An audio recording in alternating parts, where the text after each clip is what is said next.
بسم اللہ الرحمن الرحیم الحمد للہ وکفی والصلاة والسلام علی عبادہ الذین اصطفی اما بعد فاعوذ باللہ السمیع العلیم من الشیطان الرجیم بسم اللہ الرحمن الرحیم محترم سورۃ الحج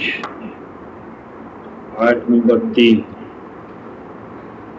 سورہ الحج 22ویں سورہ آیت نمبر 3 بسم اللہ الرحمن الرحیم وَمِنَ النَّاسِ مَن يُجَادِلُ فِي اللَّهِ بِغَيْرِ عِلْمٍ وَيَتَّبِعُ كُلَّ شَيْطَانٍ مَرِيدٍ كُتِبَ عَلَيْهِ أَنَّهُ مَن تَوَلَّاهُ فَإِنَّهُ يُضِلُّهُ وَيَهْدِيهِ إِلَى عَذَابِ السَّعِيرِ صدق اللہ مولانا العظیم وبلغنا رسول النبی الکریم ونحن على ذلك من الشاهدین الشاکرین والحمد للہ رب العالمین. ما قبل رفقا محترم، عذاب شدید بہت زبردست قسم کا عذاب یا الہی سزا، اس بیان پر سورۃ الحج کی آیت نمبر 2 کا خاتمہ ہوا، اور یہی وہ عذاب شدید کے مستحق لوگ ہیں کہ جن کو سکر کی حالت میں قرار دیا گیا، اور سکر کا تعلق جو ہے وہ زلزلۃ الساعہ کے حوالے سے اسے جوڑا گیا. آیت نمبر 3 میں 3 اور 4 یہ بیان ہے کہ اس عذاب شدید کا باعث کیا ہے، اس عذاب شدید کا سبب کیا ہے، یہ عذاب شدید کیوں ہوگا، عذاب شدید کا سبب کیا ہوگا، کیوں ان افراد کے لیے عذاب شدید اللہ تبارک و تعالیٰ کے ہاں سے طے کیا گیا. تو ارشاد فرمایا گیا کہ یہ دراصل وہ لوگ ہیں وَمِنَ النَّاسِ.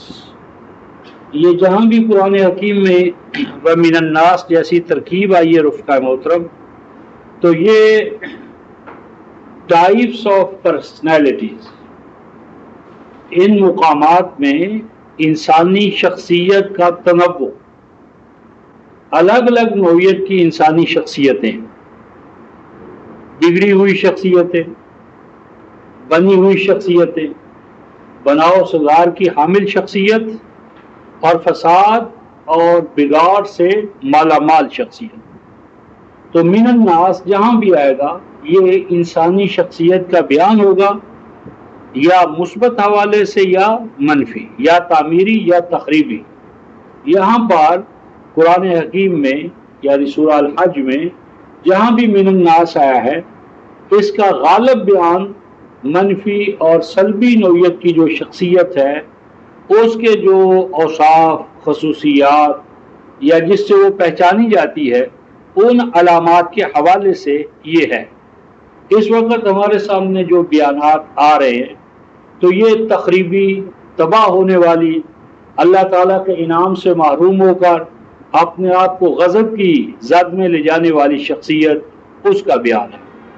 تو ارشاد فرمایا وَمِنَ النَّاسِ، اور کچھ لوگ ایسے ہیں، وَمِنَ النَّاسِ من تبییضیہ، اور کچھ لوگ ایسے ہیں، کیسے ہیں، من یجادل، کہ جو جدال کرتے ہیں، جھگڑتے ہیں، لڑائی جھگڑا کرتے ہیں، ڈیبیٹ کرنا، آرگو کرنا، ڈائلاگ کرنا، یہ تمام جدال ہے.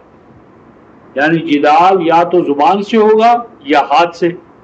اگر زبان سے ہو تو یہ مناظرے، مباحثے، گفتگویں، اور اگر ہاتھ سے ہو تو یہ قتال کے معنی میں ہے. یہاں پر یہ بحث مباحثے کے معنی میں ہے. اور بہت سے انسان ہیں، یہ انسانوں کی ایک قسم ہے کہ جو لڑائیاں لڑتے ہیں کلامی حوالے سے یا جسمانی حوالے سے. تو جو جھگڑتے ہیں، لڑائیاں لڑتے ہیں فی اللہ تبارک و تعالیٰ کے بارے میں، لیکن یہ اللہ تعالیٰ کے بارے سے زیادہ مراد اللہ کی آیات ہے، یعنی مراد ہے فی آیات اللہ تعالیٰ کی آیات کے بارے میں. اور اللہ کی آیات ہی کا دوسرا بیان ہے کلام اللہ، کتاب اللہ، دین اللہ. کہ وہ لڑائیاں لڑتے ہیں، جھگڑتے ہیں، مباحثے کرتے ہیں، مناظرے کرتے ہیں اللہ کی ذات و صفات کے بارے میں۔ اس سے مراد ہوگی توحید، کہ توحید کو قبول کرنے کے باوجود وہ شرک کا دفاع کرتے ہیں، یعنی توحید کا ایسا مفہوم لیتے ہیں کہ جس میں شرک کے لیے راستہ کھلے، یعنی فی اللہ سے مراد یا تو ہے فی توحید اللہ، اللہ تبارک و تعالیٰ کی ذات کے حوالے سے، توحید کے حوالے سے، شرک کے حوالے سے، اور یا پھر مراد ہوگا فی آیات اللہ، اللہ تعالیٰ کی آیات کے بارے میں، اس کے کلام کے بارے میں، اور اس کے کلام نے جس چیز کو دین قرار دیا اس کے بارے میں۔ ابھی ہم دیکھتے ہیں کہ دونوں ہی معنی مراد ہیں۔ اور وہ جو مجادلہ، لڑائی جھگڑا کرتے ہیں اللہ کی ذات و صفات کے بارے میں، دین کے بارے میں، کلام کے بارے میں، تو وہ بر بنا علم اور سائنس نہیں ہوتا۔ فرمایا بغیر علم وہ لڑائی لڑتے ہیں، جھگڑا کرتے ہیں بغیر اس کے کہ ان کے پاس علم۔ یہاں جو تنوین آئی ہے نا بغیر علم، تو اس تنوین کے دو معنی، ایک تو یہ کہ ان کے پاس کتاب اللہ کا علم نہیں ہوتا، یعنی وہ کتاب اللہ یا دین کے بارے میں جھگڑتے ہیں بغیر اس کے کہ دین کے بارے میں ان کے پاس علم ہو، بغیر علم۔ تو یہ تنوین جو ہے بغیر علم کتاب اللہ، بغیر اس کے کہ انہوں نے اللہ کی کتاب پر کوئی محنت کی ہو، اللہ کی کتاب پر کچھ تدبر کیا ہو، اللہ کی کتاب کے حقائق و معارف کے لیے انہوں نے کوئی محنت کی ہو، تو بغیر علم یعنی تنوین جو ہے اس حوالے سے کہ ان کے پاس اللہ کی کتاب کا علم نہیں ہوتا، اللہ کی کتاب کا مطالعہ کیے بغیر آستینیں چڑھا چڑھا کر اہل توحید سے لڑائیاں لڑتے ہیں۔ اور دوسرا معنی بغیر علم، بغیر علم الافعال، یعنی کائنات فطرت، نہ ان کے پاس صحیفہ فطرت کا علم ہوتا، نہ ان کے پاس اللہ تبارک و تعالیٰ کے الفاظ یعنی کلام کا علم ہوتا ہے، یعنی علم کی بجائے جذبات پر، روایات پر، باپ دادا کے قصے کہانیوں کی اساس پر وہ اللہ کی کتاب کے خلاف اور اللہ کی کتاب کے ترجمان جو اس کے خدام ہیں ان کے خلاف وہ لڑائیاں لڑتے ہیں۔ اور فرمایا کہ ایک طرف تو گراوٹ یہ کہ اللہ کی کتاب کے خلاف محاذ بنا لیا، اور دوسری طرف حال یہ ہے کہ یتبع کل شیطان مرید، اللہ کی کتاب سے تو اپنا رشتہ ناطہ توڑتے ہیں اور جڑتے کس سے ہے، یعنی خدام کتاب اللہ سے عداوت اور عناد ہے، لیکن جڑتے کس سے ہیں، وہ یتبع اور اپنا رشتہ جوڑتے ہیں، اپنی یعنی وہ اتباع کرتے ہیں، پیچھے پیچھے چلتے ہیں، اپنا امام بناتے ہیں، مرشد قرار دیتے ہیں، پیر و مرشد کے طور پر مانتے ہیں، کل شیطان مرید، ہر ایسے انسان کو، شیطانہ جو کلام حق سے، اللہ کے کلام سے دور ہو جانے والا، اللہ کے کلام کے خلاف حسد اور رقابت کے جذبات میں جلنے والا۔ شیطانہ کے دونوں معنی ہیں، یعنی جلنا حسد اور رقابت میں، اور حق سے دور ہو جانا۔ تو ہر اس قائد، امام اور پیشوا کو وہ مانتا ہے کہ جو اللہ کے کلام سے ہٹا ہوا، اللہ کے کلام سے کٹا ہوا، اور اللہ کے کلام سے دور و کوسوں دور، اور مزید برآں کیا فرمایا، مرید، مرید میم را دال، مارادہ کا اصل معنی ہے رفقائے محترم زمین ایسی کہ جس میں جتنا آپ گہرا اس کو کھودتے چلے جائیں اس میں سے پانی نہ نکلے، یعنی جس میں دور دور تک کہیں پانی نہیں ہے، اور اس پہ آپ بیج ڈالتے چلے جائیں، زمین شور۔ تو پھر انسانوں میں سے مرید ایسے انسان کو کہتے ہیں جو شرارت میں، نفاق میں، دوسرے انسانوں کا استحصال کرنے میں، آخری درجے میں ہر دھرم، معاند یعنی شرارت کا منبع، اور بری سے بری بات کے لیے اڑ جانے والا، اڑیل، اور اس کا کسی قیمت پر حق کے ساتھ رابطہ رکھ کر اس کے لیے قربانی دینا تو سوال ہی پیدا نہیں ہوتا۔ تو یہ تو اس آیت جلیلہ کا لفظی حوالے سے یعنی بیان تھا۔ اب اس میں رفقاء محترم اگر ہم قرآن حکیم کے حوالے سے آگے بڑھیں اور صرف مجادلہ ہی کو لے لیں، یجادل فی اللہ، تو یہی ایک مستقل موضوع ہے قرآن کا کہ اللہ کی ذات و صفات میں اور آیات میں مجادلہ کرنے والے افراد، جماعتیں، امتیں، ملتیں، ان کا نقطہ نظر، فلسفہ، رجحانات اور جذبہ محرکہ کہ وہ ایسا کیوں کرتے ہیں، کیا وجہ ہوتی ہے، ان کو تکلیف کیا ہوتی ہے، کون سا مقصد حاصل کرنے کے لیے وہ یہ تمام اللہ کی آیات کے خلاف جہاد کرتے ہیں، جدوجہد کرتے ہیں، محنت کرتے ہیں۔ تو اس ضمن میں رفقاء محترم ہم اس وقت سورہ کہف 18ویں سورہ جو ہے اس کی آیت نمبر 56 سے ایک دو حوالے دیکھنے ہیں، اس کا آغاز کرتے ہیں۔ 56 آیت ہے اور سورہ الکہف ہے۔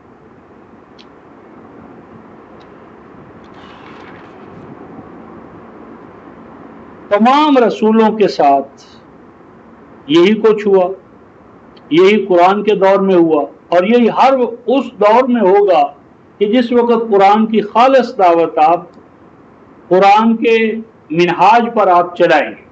ارشاد ربانی ہے آیت نمبر 56 سورہ کہف، وَمَا نُرْسِلُ الْمُرْسَلِينَ إِلَّا مُبَشِّرِينَ وَمُنذِرِينَ، فرمایا اور ہم نے بھیجا، اور ہم نے بھیجا، نہیں بھیجا ہم نے رسولوں کو مگر بشارت دینے والے بنا کر، الا مبشرین، مگر بشارت دینے والے، توحید کے مثبت نتائج کی بشارت دینے والے، ومنذرین، اور شرک کے منفی اور تخریبی جو حیات دنیا اور حیات آخرہ میں نتائج مرتب ہوں گے ان سے ڈرانے والے، آگاہ کرنے والے۔ اور آگے فرمایا وَيُجَادِلُ الَّذِينَ كَفَرُوا بِالْبَاطِلِ، ہر نبی کے ساتھ کیا ہوا؟ مجادلہ ہوا، دنگا فساد، لڑائیاں، جھگڑے، مار کٹائی، زبان سے لے کر ہاتھ پاؤں سب متحرک ہو گئے۔ مجادلہ کیا ان لوگوں نے کہ جنہوں نے اللہ کے کلام کا انکار کیا، اور کس کام کے لیے کیا مجادلہ؟ بالباطل، باپ دادا کی روایات، باطل ہر وہ چیز جو کلام اللہ سے ہٹی ہوئی ہے، کہ انہوں نے باطل یعنی افکار، تصورات، قصے، کہانیاں وہ لے کر میدان میں نکل آئے، آستینیں چڑھائیں، سردر کی بازی لگا لی۔ اور یہ مجادلہ انہوں نے کیوں کیا رفقاء محترم؟ وہ کیا چاہتے تھے؟ یہ الفاظ آئے ہیں لِيُدْحِضُوا بِهِ الْحَقَّ، کہ کسی نہ کسی طرح وہ کیا کر دے رفقاء محترم؟ ادحاظ، دہازہ۔ یہ آپ نے دیکھا ہوگا کیلے کا جو چھلکا ہم پھینکتے ہیں گلیوں بازاروں میں، تو اس کے اوپر سے جب پاؤں پھسلتا ہے تو بس پھر پھسلتا چلا جاتا ہے، ٹانگ کوئی نہ کوئی چوٹ لگ جاتی ہے۔ تو ادحاظ کہتے ہیں کسی کے پاؤں کو پھسلن کی حالت میں، یعنی ایسی حالت میں کر دینا کہ وہ پھسلتا چلا جائے، کسی ایک جگہ وہ جم نہ سکے، رک نہ سکے، وہ اپنے پاؤں زمین پر لگا نہ سکے۔ لِيُدْحِضُوا بِهِ الْحَقَّ، فرمایا کہ ان کا مقصود یہ تھا کہ ان کی اس منفی تخریبی زبان درازی سے، مار کٹائی سے کسی طرح حق جو ہے وہ اپنے مقام پر کھڑا نہ ہو سکے، حق اپنے مقام سے پھسلتا چلا جائے، یعنی حق کہیں ان کے دل میں، دماغ میں جڑ نہ پکڑ لے۔ یہ تھا مقصود مجادلے کا۔ اور آگے فرمایا وَاتَّخَذُوا آیَاتِي وَمَا أُنذِرُوا هُزُوًا، اور فرمایا کہ پھر ان کا وتیرہ یہ تھا، صبح و شام کا مشغلہ یہ تھا، وَاتَّخَذُوا آیاتی، بنا لیا انہوں نے، قرار دے لیا انہوں نے میری آیات کو، بوجہ اس کے کہ وہ ان کی باپ دادا کی روایات کے خلاف تھی، تو بنا لیا، قرار دے لیا انہوں نے میری آیات کو، وما انذروا، اور ان حقیقتوں کو، انذار سے مراد یہاں شرک، اور جس گویا کے مشرکانہ عقیدے سے ان کو بار بار خبردار کیا جاتا تھا کہ اس شرک کے عقیدے کو چھوڑ دو، تباہ ہو جاؤ گے، حیات دنیا اور حیات آخرہ میں خسارہ ملے گا، تو ارشاد فرمایا کہ انہوں نے اس انذار کو، وارننگز کو، وہ جو الہی راڈار ان کو آنے والے خطرات سے آگاہ کرتا تھا کلام اللہ، اس کو انہوں نے ہنسی اور مذاق کی چیز بنا لیا، ہنسی مذاق ٹھٹھا۔ اور آگے رفقائے محترم قرآن نے یہ الفاظ استعمال فرمائے ہیں، وَمَنْ أَظْلَمُ، وَمَنْ أَظْلَمُ، اظلم جو ہے یہ سپرلیٹو ڈگری ہے، اس سے بڑھ کر کوئی ظالم نہیں، وَمَنْ أَظْلَمُ، اور اس سے بڑھ کر کون ظالم ہو سکتا ہے، یعنی سب سے بڑا ظالم وہ انسان ہے اللہ کی نظر میں، مولوی کی نظر کی بات نہیں ہو رہی، اللہ کا جو فتویٰ ہے، اللہ تبارک و تعالیٰ کا جو اعلان ہے اس کی بات ہو رہی ہے، وَمَنْ أَظْلَمُ، اور اس سے بڑھ کر اللہ کی نظر میں کوئی ظالم نہیں۔ کون سب سے بڑا ظالم ہے رفقائے محترم؟ اور اس فیصلے میں آج ہماری یہ امت جو فرقوں میں مبتلا ہو گئی ہے، اللہ کی کتاب پر جس نے باپ دادا کی روایات کو غالب کر دی ہے، اللہ کے کلام پر انسانوں کی تصنیف کردہ، مرتب کردہ تاریخوں کو، فقہوں کو، حدیثوں کو قاضی اور حاکم بنا لی ہے، یہ سب اس میں آ گئے۔ من اظلم، اس سے بڑھ کر تو کوئی ظالم نہیں، کس سے بڑھ کر کوئی ظالم نہیں اللہ کی نظر میں، ممن، اس شخص سے، ذکر بآیات ربہ، کہ وہ جس مجلس میں گیا، جس جگہ پر گیا، وہاں یاد دہانی کرائی گئی، درس دیا گیا، ذکر کروایا گیا، اور اس ذکر میں، مجلس میں کیا ہوا، بآیات ربہ، اس پوری مجلس میں صرف اور صرف اللہ کی آیات پڑھائی گئی، اللہ کی آیات، اللہ کی آیات کے علاوہ نہ کوئی قصہ، نہ کوئی کہانی، نہ کوئی بزرگوں سے منقول ہے، کتابوں میں آیا ہے، روایت ہے، یوں ہے اور وہ ہے، جو کچھ اس میں بیان کیا گیا وہ خالص کیا تھا، بآیات ربہ، اس کے رب کی آیات کو پیش کیا گیا۔ اس مجلس کا خاصہ یہ تھا کہ اس مجلس میں صرف اور صرف اللہ کی آیات پیش کی گئی۔ یہ ہم سورہ الکہف رفقائے محترم اس کی آیت نمبر 57 پر ہے، 18ویں سورہ آیت نمبر 57۔ تو فرمایا پھر کیا ہوا، فَأَعْرَضَ عَنْهَا، فرمایا کہ اس مجلس میں پہنچ گیا اور اسے اللہ کی آیات کے علاوہ کوئی اور بات نہیں بتائی گئی، تو کیا ہوا، فَأَعْرَضَ عَنْهَا، کہنے لگا نہیں وہ مجلس بہت خراب ہے، میں وہاں دوبارہ نہیں جاؤں گا۔ کیوں نہیں جاؤں گا؟ اس لیے کہ وہاں تو قرآن کے علاوہ کوئی دوسری چیز پیش ہی نہیں کی گئی۔ یہ امت کے زوال کا یہ المیہ ہے رفقائے محترم، کہ جو اللہ کا کلام سب سے بڑا حق رکھتا تھا میرے اور آپ کے اوپر کہ احکم الحاکمین کے حکم نامے کو ہم مانیں، اور خود ہمارے بزرگ کل تک کہتے تھے اصل دین آمد کتاب اللہ معظم داشتن، پس حدیث مصطفیٰ بجان مسلم داشت، کہ بھئی اول دین کی بنیادی حقیقت کیا ہے، اصل دین آمد کتاب اللہ معظم داشت، اصل دین یہ ہے کہ کتاب اللہ کو سب سے اوپر رکھو، اور کتاب اللہ کو حاکم بناؤ، کسوٹی بناؤ، معیار بناؤ. بس حدیث مصطفیٰ، اس کے بعد جو اقوال، احادیث، قصے، کہانیاں، تاریخ، روایات، جو کچھ ہے اسے اللہ کی کتاب میں تول لو، اللہ کی کتاب پر پرکھ لو. فَإِنْ وَاقَفَ، اگر وہ اللہ کی کتاب کے مطابق ہوں فَبِهَا، وَإِنْ خَالَفَ، اور اگر وہ اللہ کی کتاب کے خلاف ہیں تو ہم انہیں حدیث رسول ہی نہیں مانتے، ان کی نسبت الی الرسول ہی مشکوک ہے، فلہذا وہ جعلی. ہر وہ چیز جو کلام اللہ کے خلاف ہے وہ حدیث رسول ہو ہی نہیں سکتی. تو فرمایا کہ اسے اس مجلس میں اللہ کی آیات کی یاد دہانی کرائی گئی، اللہ کی کتاب کا مقام اس کے سامنے رکھا گیا.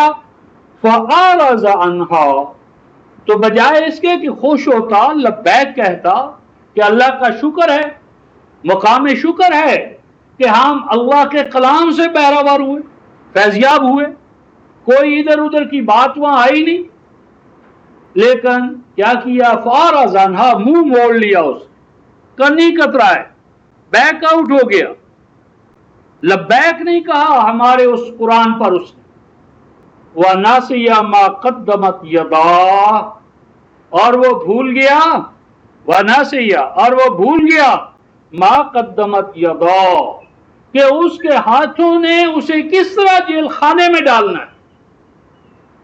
کہ یہ جو جن پاؤں سے وہ چل کر آیا تھا اور جن پاؤں سے وہ الٹا ہو کر گیا ہے ہمارے کلام سے، اس نے نہیں سوچا کہ یہ تو چلت پھرت اس کی جو اللہ کے کلام سے ہٹی ہوئی ہے، یہ تو اسے جیل میں ڈلوا دے گی.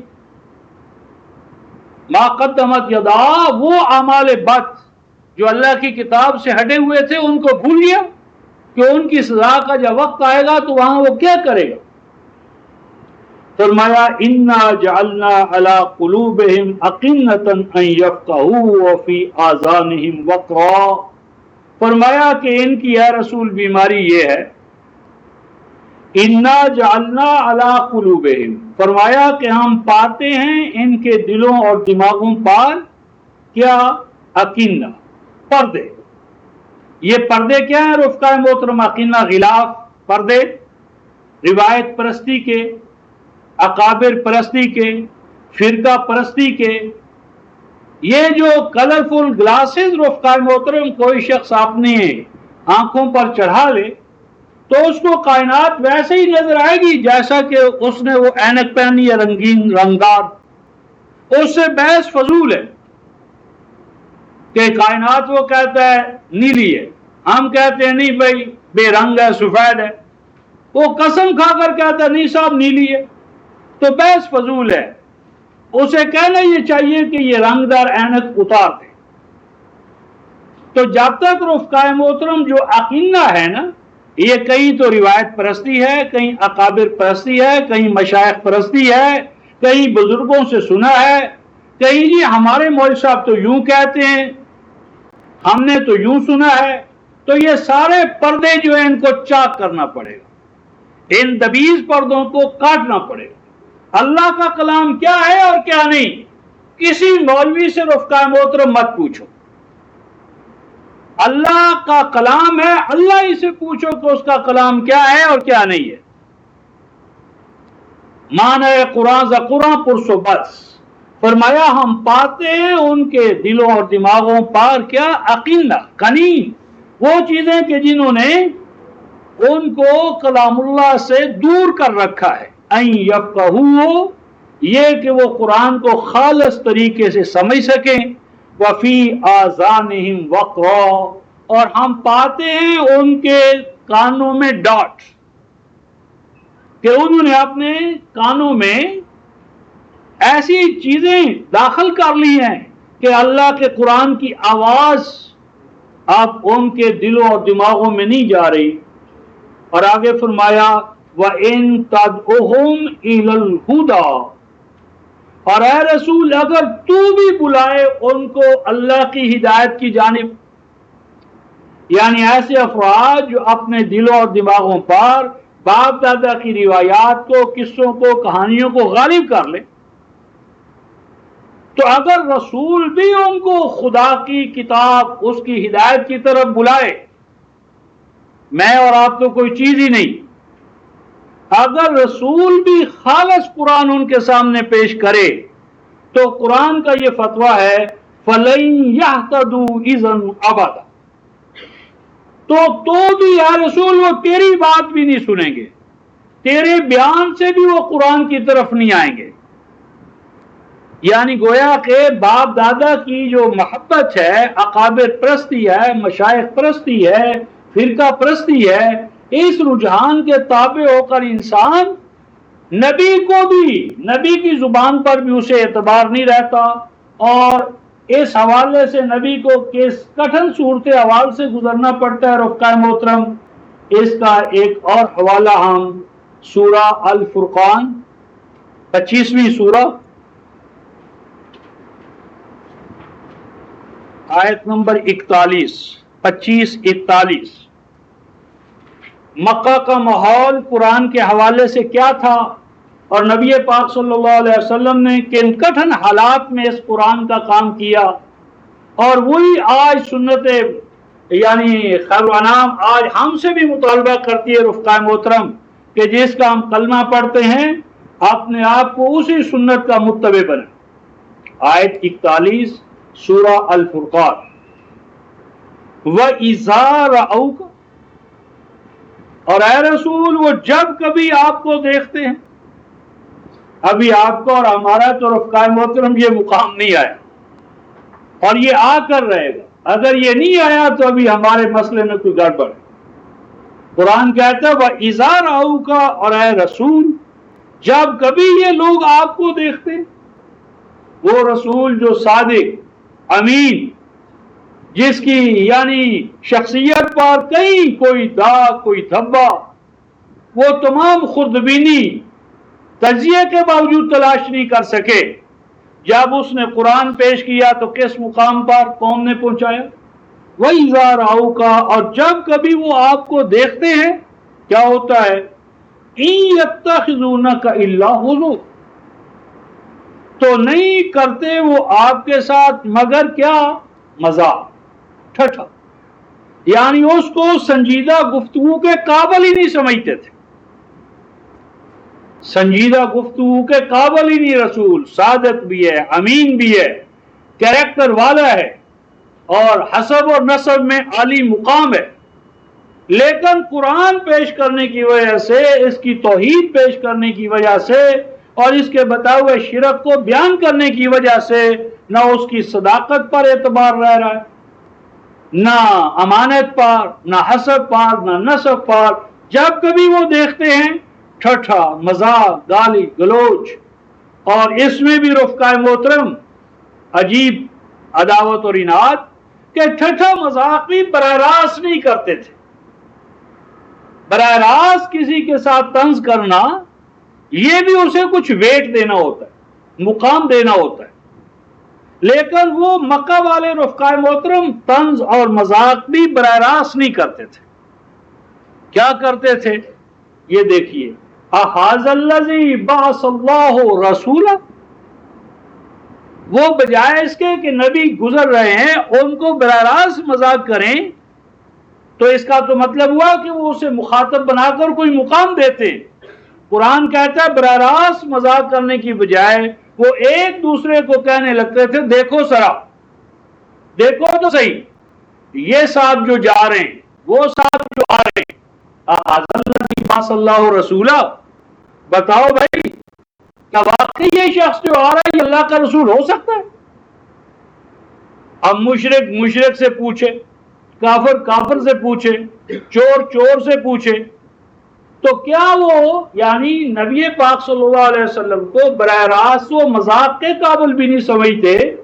طنز، استہزاء، سب کچھ، وہ بھی بالواسطہ، یہ حالت۔ لیکن رفقائے محترم یہ صورتحال کیوں پیدا ہوئی؟ وہ کیوں رسول پاک صلی اللہ علیہ وسلم طنز کرتے تھے بالواسطہ؟ مذاق، طنز، مذاق، گالی گلوچ، یہ کب آپ کا مخاطب یا میرا مخاطب جب گالی گلوچ پر اتر آئے، طنز اور استہزاء پہ اتر آئے، تو یقین کیجئے رفقائے محترم، یہ اس کے موقف کی کمزوری ہوتی ہے. آپ نے موقف کی کمزوری کو چھپانے کے لیے وہ گالیوں کا سہارا لیتا ہے، طنز اور استہزاء کا سہارا لیتا ہے، سنجیدگی کو ختم کر بیٹھتا ہے. دیکھیے قرآن کیا کہتا ہے، آیت نمبر 42، ان کادا لا یضلنا عن آلہتنا لولا ان صبرنا علیہا. فرمایا کہ وہ کہہ اٹھتے تھے ان کادا، اٹ از کوائٹ پاسبل، یہ بالکل ممکن ہے کہ اگر ہم اس کی باتیں سن لیں گے اور اس کے ساتھ فیس ٹو فیس ہوں گے اور بلا واسطہ اس کو اپنا مخاطب بنا لیں گے تو پھر کیا ہوگا، لا یضلنا عن آلہتنا. اس کے پاس جو دلائل ہیں، شواہد ہیں، آیات بینات ہیں، ان کی موجودگی میں ممکن نہیں کہ ہم اپنے ٹھاکروں پر، مجاوروں پر، مشکل کشاؤں پر، حاجت رواؤں پر ٹک سکیں. یعنی اگر اس کے دلائل ہم سننے پر آ گئے اور ہم نے اس کو اپنا مخاطب بنا لیا، اس کے ساتھ بحث شروع کر دی، لا یضلنا عن آلہتنا، تو ہمارے باپ دادا سے جو ہمارے حاجت روا مشکل کشا چلے آ رہے ہیں، ان میں سے کسی کا ہم دفاع نہیں کر سکیں گے. ہماری پاؤں کے نیچے مٹی اتنی کمزور ہے، ریت کے گروندے ہیں جن کے اوپر ہم کھڑے ہیں. اگر ہم اس کے مقابلے میں کھڑے رہ گئے، لا یضلنا عن آلہتنا، تو ہماری مٹی ہمارے پاؤں سے سرک جائے گی، یہ ریت کے گروندے گر جائیں گے. لیکن آگے کیا کہا رفقائے محترم، لولا ان صبرنا علیہا. آج ہمیں بھی کہتے ہیں یار تمہاری دو چار آیتیں سن کر ہم باپ دادا کا موقف تبدیل کر دیں گے، چھوڑ دیں گے، کیا تم ہمیں اتنا کچا سمجھتے ہو؟ رفقائے محترم، کافر بھی بڑے پکے تھے، مکہ والے، ہر قوم بڑی پکی تھی. قرآن کہتا ہے لولا ان صبرنا علیہا، ہم مانتے ہیں ہمارے الہوں کے پاس کوئی مضبوط دلائل نہیں ہیں، ہمارا موقع بھی بڑا کمزور ہے، ہمارے پاس کوئی دلائل کی طاقت بھی نہیں ہے اور ہمارے الہ بھی کمزور ہیں، لیکن ہم تو پکے ہیں نا، ہم تو مضبوطی سے ان کو پکڑے رکھیں گے. لولا ان صبرنا علیہا، ٹھیک ہے کہ یہ ہمیں بہکا سکتا ہے، دور کر سکتا ہے، لے جا سکتا ہے، لیکن ہم مضبوطی سے اپنے باطل سے باطل موقف جو قرآن کا ہے سمجھتے تھے اس پر ڈٹے رہیں گے.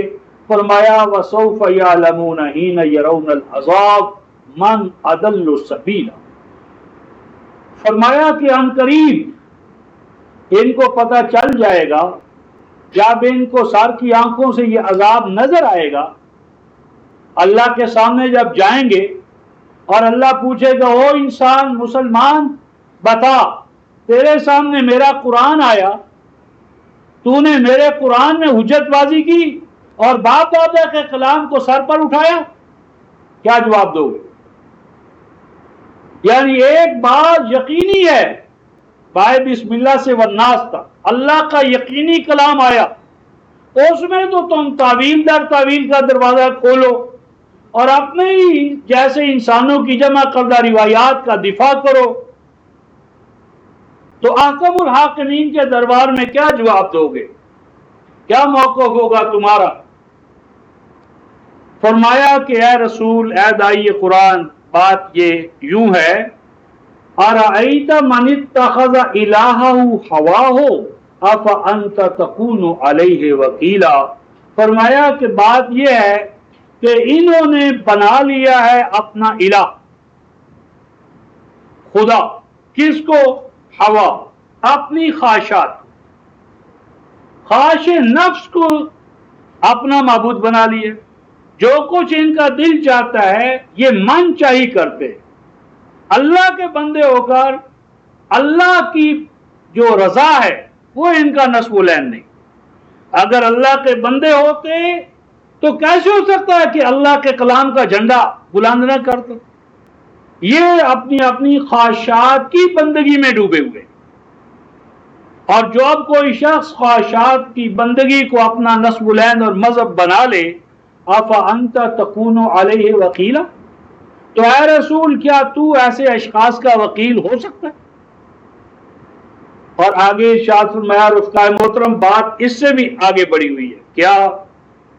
قرآن کہتا ہے رفقائے محترم ام تحسب ان اکثرهم یسمعون او یعقلون،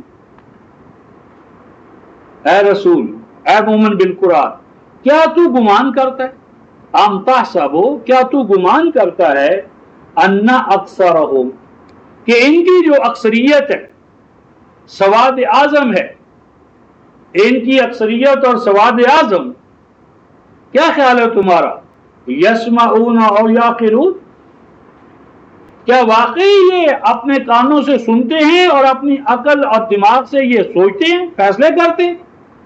نہیں رفقائے محترم، ان کی آنکھیں، ان کا دل، دماغ، ان کے کان ان کے پیر کے پاس ہے، مولوی صاحب کے پاس ہے، نام نہاد امام کے پاس ہے۔ یہ بیچارے قرآن کی مجلس میں بھی آئیں گے تو اپنے کانوں سے نہیں سنتے، جو مولوی صاحب نے کان میں بات ڈال دی ہے اس کی روشنی میں قرآن کو مانیں گے۔ اپنا دماغ بھی انہوں نے گروی رکھا ہوا ہے، اس دماغ کے اوپر بھی ام علی قلوب اقفالها، تالے چڑھا لیے، فرقہ پرستی کا تالا، اکابر پرستی کا تالا، مشائخ پرستی کا تالا، ماضی پرستی کا تالا، اور نتیجتاً کوئی حق قرآن کی بات بھی وہ اندر داخل نہیں ہونے دیتے۔ آگے قرآن کہتا ہے رفقائے محترم انہم الا کالانعام، فرمایا تم انہیں مسلمان کہتے ہو؟ اسلام تو دور کی بات ہے رفقائے محترم، یہ تو بیچارے انسان بھی نہیں ہے۔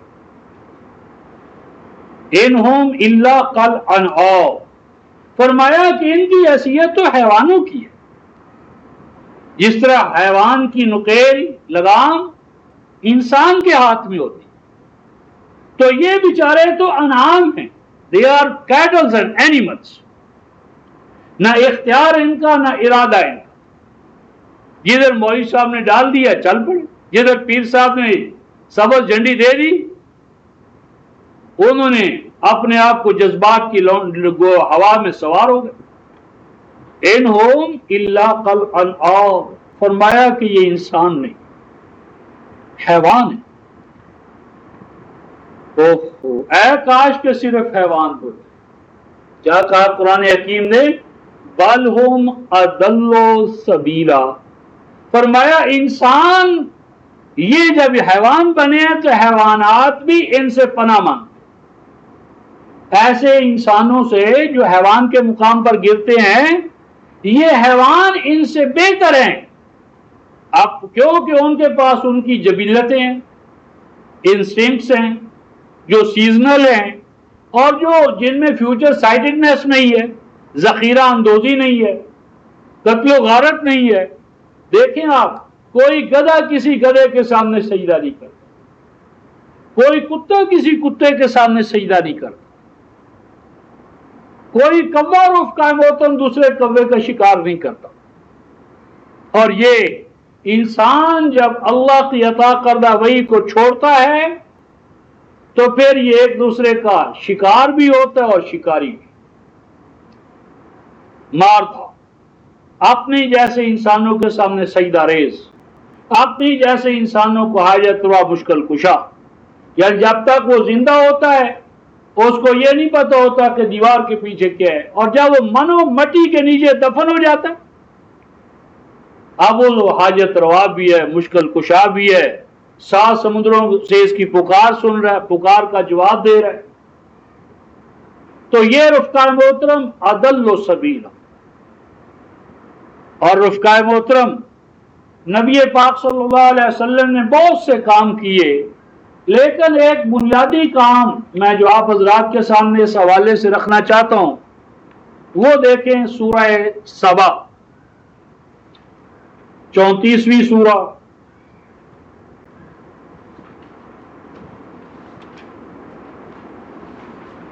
آیت نمبر 46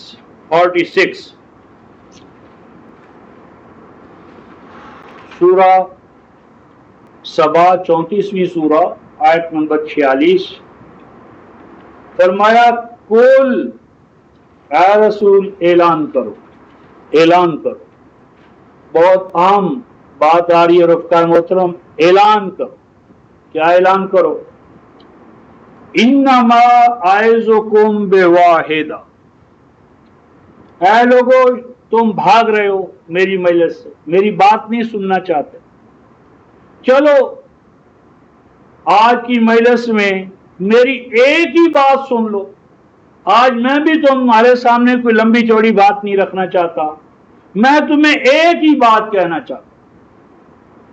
اندازہ فرمایا رفقائے محترم، جب کوئی خطیب، وائز، مذکر، لیکچرار، اسپیکر کہے بھئی ایک بات تو سن لو، وہ بات کتنی اہم ہوگی.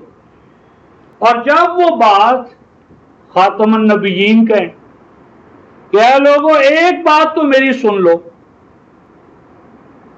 یعنی وہ گویا نقطہ آغاز اور نقطہ اختتام، ایک بات سن لو بس.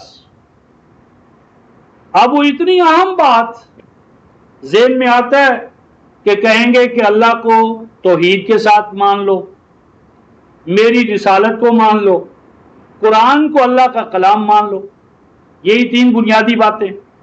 اللہ کی توحید ذہن میں آتی ہے، اپنی رسالت، قرآن کا کلام اللہ ہونا. لیکن ان میں سے کوئی بات نہیں. فرمایا بس ایک بات قابل توجہ نقطہ، ایک بات. کیا؟ ان تقوموا للہ مثنی و فرادا. فرمایا بھاگو نہیں، دوڑو نہیں، میں تمہاری جیبوں پر نظر نہیں رکھتا، میں تم سے کچھ نہیں مانگتا. خدا کے لیے، خدا کے لیے کھڑے ہو جاؤ، اور اس طرح کھڑے ہو جاؤ مثنی و فرادا، ایک ایک کر کے، دو دو کر کے، یعنی قیام کرو.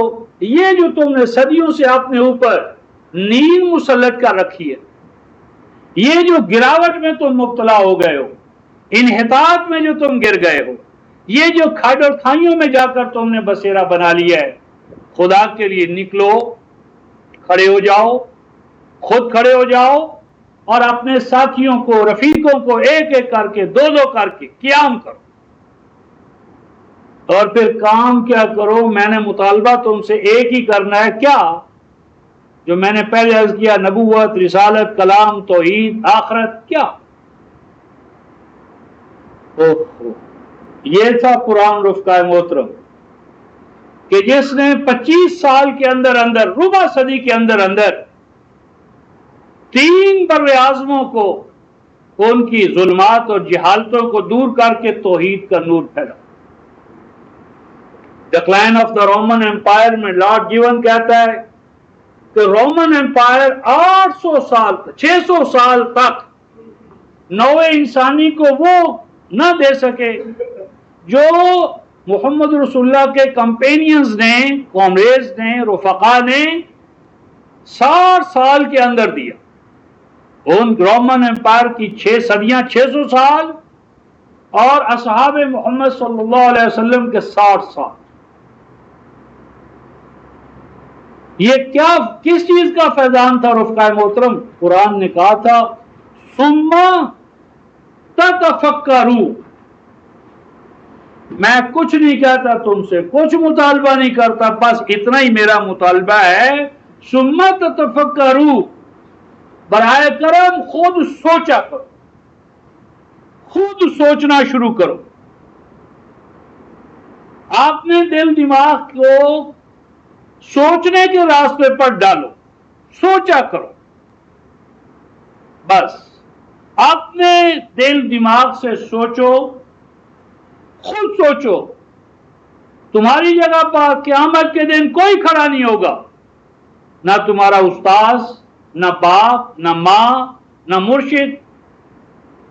وَلَقَدْ جِئْتُمُونَا فُرَادَىٰ كَمَا خَلَقْنَاكُمْ أَوَّلَ مَرَّةٍ. ہر ایک نے تنے تنا اپنے رب کو جواب دینا ہے رفقائے محترم، کوئی کھڑا نہیں ہوگا.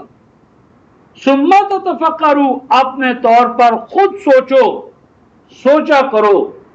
اور اس سوچنے میں رفقائے محترم اتنی بڑی یعنی سعادت و کامیابی کا راستہ اس کے سوا کچھ نہیں کہ ہر فرد سوچے.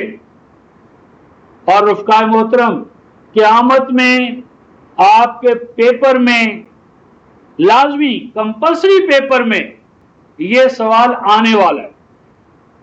کمپلسری پیپر جو ہے نا لازمی سوال نامہ جس کو حل کیے بغیر اعمال کا پرچہ آپ کو دیا ہی نہیں جائے گا.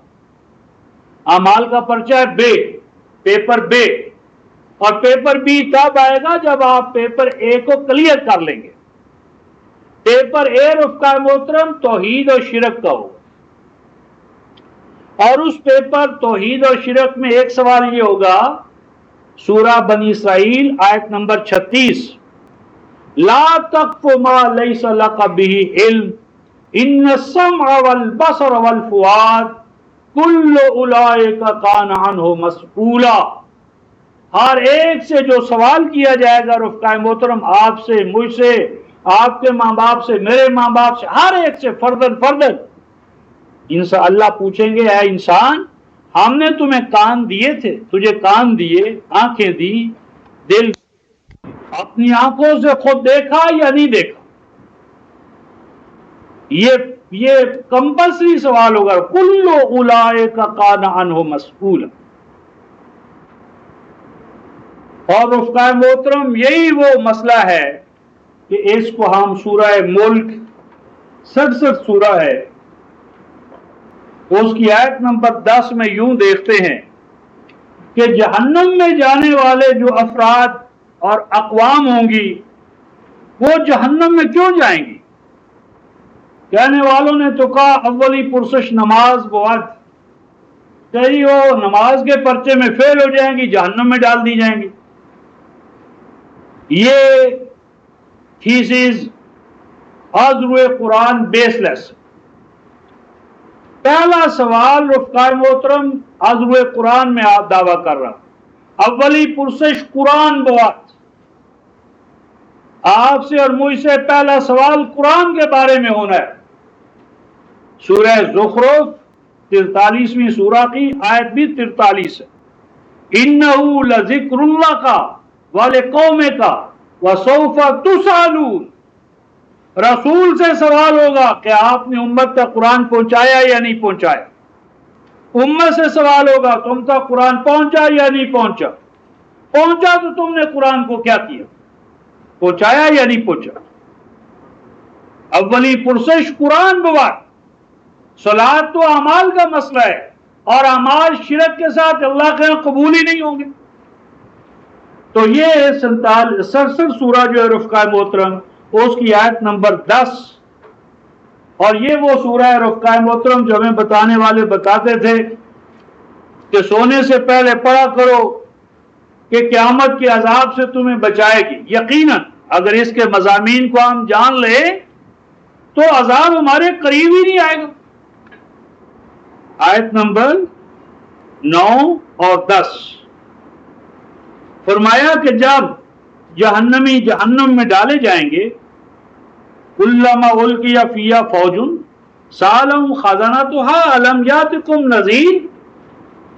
کہ جب کبھی جہنم میں کوئی قوم، گروہ، جتھا ڈالا جائے گا تو اس سے داروغہ جہنم پوچھے گا الم یاتکم نذیر، کیا تمہارے پاس کوئی وارنر، ڈرانے والا، آگاہ کرنے والا نہیں آیا تھا؟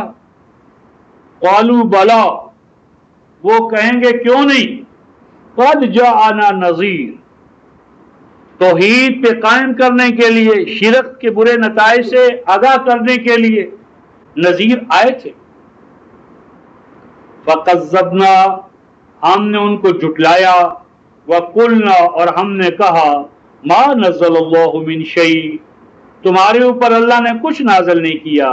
ان انتم الا فی ضلال کبیر، یہ ہمارے باپ دادا کے خلاف جو تم کہتے ہو یہ ساری تمہاری اپنی من گھڑنت ہے. ہم تمہیں گمراہ قرار دیتے ہیں، تم ہمارے باپ دادا کے راستے سے ہٹ گئے ہو. اس کے بعد آیت نمبر 10 اور 11 کے الفاظ یہ ہیں رفقائے محترم، وَقَالُوا، اور وہ یوں کہیں گے لو کنا نسمع او ناقل، اے کاش کہ ہم سن لیتے، اے کاش کہ ہم خود سن لیتے۔ سننا ہمارا کام تھا کہ ہم اللہ کے کلام کو خود سنتے، او ناقل، صرف سنتے ہی نہیں، عقل سے بھی کام لیتے، سنی ہوئی بات کو عقل و تدبر سے خود غور کرتے۔ آگے کیا کہا رفقائے محترم، ما کننا فی اصحاب السعیر، اگر ہم نے عقل سے کام لیا ہوتا تو یقیناً آج جہنم میں نہ آتے۔ جہنم میں جانے کا باعث عقل و بصیرت سے کام نہ لینا ہے۔ عقل و بصیرت کے چراغ کو گول کرنے سے جہنم کے تمام دروازے کھلتے۔ ہر چور اور رازن رفقائے محترم پہلے آپ کی اور میری آنکھوں پر پٹیاں باندھنا چاہتے، ہر چور اور رازن پہلے آپ کو اور مجھے روشنی سے دور کر کے تاریکی میں لے جانا چاہتا ہے۔ ہر جعلی سکہ بیچنے والا ظلمت چاہتا ہے، تاریکی چاہتا ہے، کیونکہ اگر تاریکی نہیں ہوگی تو جھوٹے اور حقیقی سکے کے مابین وہ جو فرق اور امتیاز ہے، دن کا اجالا ہو، آنکھیں کھلی ہوں تو سکوں میں امتیاز ہوگا، ظلمت ہو وہ بھی رات کی، نہ کوئی چراغ، نہ دیا سلائی، نہ موم بتی، تو جو سکہ بھی دے دے، جو ڈالر بھی دے دے، جو نوٹ بھی وہ دے دے، کیسے سائز ہوئی ہے، بظاہر زیادہ چمکدار ہے، کاغذ بڑا زبردست ہے، نظر یعنی وہ اس کو چھونے سے لمس سے پتہ چلتا ہے یار یہ آلہ ہے۔ اب دن کی روشنی ہو، کوئی بھی روشنی ہو تو پتہ چلے، تو فرمایا کہ وہ کہیں گے اے کاش کہ ہم نے عقل سے کام لیا ہوتا، ما کننا فی اصحاب السعیر، تو آج یقیناً ہم جہنم میں نہ آتے۔ آگے دیکھیے رفقائے محترم اللہ تعالیٰ کیا فرماتے ہیں، فَاعْتَرَفُوا بِذَنبِهِمْ، بے ذنوبہم نہیں، تمام گناہوں کا گناہ کیا ہے، اکبر الکبائر، تمام گناہ جہاں سے پھوٹتے ہیں رفقائے محترم وہ بے عقلی ہے۔ عقل و بصیرت کا چراغ گول کر دینا یہ وہ گناہ ہے، ذنب ہے کہ تمام ذنوب کا راستہ کھولتا ہے۔ بس وہ اپنے اس گناہ کا خود اعتراف کر لیں گے۔ کیا معلوم ہوا؟ عقل و بصیرت سے کام نہ لینا گناہ ہے، عقل و بصیرت سے کام نہ لینے والا گنہگار ہے، اور یہ گناہ ہے وہ رفقائے محترم جو آج پورے عالم اسلامی پر مسلط، اندھی تقلید، مولوی صاحب کا کہہ دینا، پھر کیا کہیں گے، صاحب ایسا نہ ہو کہ اگر ہم ان کی بات مان لیں وہ ہماری شفاعت نہیں کریں گے، پھر ہم کہاں جائیں گے؟ فَاعْتَرَفُوا بِذَنبِهِمْ فَسُحْقًا لِأَصْحَابِ السَّعِيرِ، فرمایا جب وہ اپنے اس بڑے گناہ کا اعتراف کر لیں گے تو بارگاہ خداوندی سے حکم صادر ہوگا، کیا؟ فَسُحْقًا لِأَصْحَابِ السَّعِيرِ، ان جہنم والوں کو جہنم رسیدہ کر دو، جہنم رسید کرو، ہانک لے جاؤ ان کو جہنم میں، سحاقہ، ہانک لے جاؤ۔ احکم الحاکمین کا کلام ہے، اس کو انہوں نے توجہ کے قابل نہیں سمجھا۔ اور اس ضمن میں رفقائے محترم قرآن آپ کو اور مجھے کس مقام بلند پر لے جانا چاہتا تھا، اور ہم کس یعنی تنزل اور گراوٹ میں گرے ہیں، پھر ہم سورہ الفرقان ہی کی آیت نمبر 73 کا یعنی مطالعہ کرتے ہیں یا اس سے فیضیاب ہوتے ہیں۔ اللہ نے اپنے بندوں کی پہچان بتائی ہے رفقائے محترم، اللہ اپنے بندوں کی پہچان بتا رہے ہیں، اے کاش کہ اس پہچان میں ہم اپنے آپ کو پہچان لیں۔ اگر اس آئینے میں ہمیں اپنی صحیح صورت نظر آ جائے اور اسے اختیار کر لیں تو بڑی کامیابی ہے۔ سورہ الفرقان یہ بیان ہی شروع ہو رہا ہے عباد الرحمن، آیت نمبر 62 سے نا، اللہ نے اپنے بندوں کی پہچان بتائی ہے 63. وہ عباد الرحمان، میرے بندے، ایک عباد الرحمان ہے، ایک عباد الشیطان، عباد الطاغوت. عباد الرحمان کا وصف، اوصاف، کمالات، خوبیاں اللہ نے خود بتائی ہیں. رفقائے محترم، وہ تو بہت لمبا بیان ہے، میں تو اس موضوع کی مناسبت سے آپ کے سامنے آیت نمبر 73 رکھنا چاہتا ہوں. والذین، اور میرے بندے تو وہ ہیں، میرے بندے رحمان کے بندے وہ ہیں، اور جن میں یہ وصف نہیں ہے وہ شیطان کے بندے ہیں، سب اپنے آپ کو کچھ کہے. والذین، اور میرے بندے تو وہ ہیں، اذا ذکروا بآیات ربہم، میرے بندوں کی کیا پہچان ہے؟ ذکروا، ان کو ذکر کرایا جاتا ہے، کس کے ذریعے؟ بآیات ربہم، ان کے رب کی آیات کے ذریعے. اللہ کا بندہ تو اللہ کی آیات سے فیضیاب ہوتا ہے، اللہ کی آیات کے بیان سے اس میں ایمان بڑھتا ہے. اذا تلیت علیہم آیاتہ زادتہم ایمانا، سورہ الانفال آیت نمبر 3. مومن وہ ہے کہ جب اس کے سامنے قرآن کی آیتیں آئیں، ایمان میں، نور میں، یقین میں اضافہ ہو. اور اب فرمایا کہ میرے بندے اپنے رب کی آیتوں سے ذکر حاصل کرتے ہیں. اور آگے دیکھیے رفقائے محترم، ذالک الکتاب لا ریب فیہ، کتاب لا ریب، اللہ کا دعویٰ، اور پیش کرنے والے اصدق الصادقین، خاتم النبیین، اور پیش ان پر کیا جا رہا ہے عباد الرحمان. تو بھی عباد الرحمان کا وصف اللہ کیا بیان فرماتے ہیں؟ لم یخروا علیہا صما وعمیانا، میرے بندے میرا قرآن بھی اندھوں اور بہروں کی طرح قبول نہیں کرتے. یہ رحمان ہے رفقائے محترم، کسی مولوی کا کلام نہیں ہے، نعوذ باللہ من ذالک، کہ جو بیچارہ عقل و بصیرت سے خالی ہے تو وہ تو یہی کہے گا عقل و خرد کا چراغ بند کر. وہ کیا کہتا ہے؟ علم بس کری ہو، یا علم پڑھ کے کی کرنا ہے؟ علمی پہ آتے بندہ گیا، علم کی دنیا میں چلا گیا تو ہمارے جال میں کیسے پھنسے گا؟ صحیح کہتا ہے، بندہ گیا، اب یہ بندہ تمہارے ہاتھ نہیں آئے گا، یہ صحیح کہتا ہے. تو اب یہاں پر لم یخروا علیہا صما وعمیانا، فرمایا کہ وہ میری آیتیں بھی اندھوں اور بہروں کی طرح قبول نہیں کرتے. تو جب اللہ کا قرآن بھی اندھوں اور بہروں کی طرح قبول نہیں کرنا رفقائے محترم، تو اور کہاں کوئی بات ہے؟ آئیے نبی پاک صلی اللہ علیہ وسلم کی سنت کو بھی دیکھتے چلیں، کیونکہ کہتے ہیں جی سنت رسول کا تو کوئی بیان ہی نہیں آیا.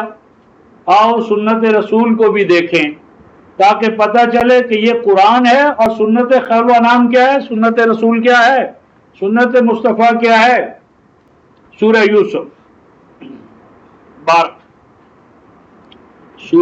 12ویں سورہ یوسف. پہلے تو رفقائے محترم آیت نمبر 106، سورہ یوسف 12ویں سورہ آیت نمبر 106. وما یؤمن اکثرهم باللہ الا وهم مشرکون، فرمایا اور نہیں ایمان رکھتے ان میں سے اکثر اللہ پر، ان میں سے اکثر اللہ پر ایمان نہیں رکھتے. آگے کیا فرمایا رفقائے محترم؟ الا وهم مشرکون، وہ اللہ پر ایمان رکھنے کے باوجود مشرک ہے. اور وہ ایمان جو شرک کے ساتھ ہو رفقائے محترم، وہ نجات کا باعث نہیں ہوگا، حتیٰ کہ وہ اعمال جو شرک کے ساتھ کیے جائیں گے وہ بھی نجات کا باعث نہیں بنے گے.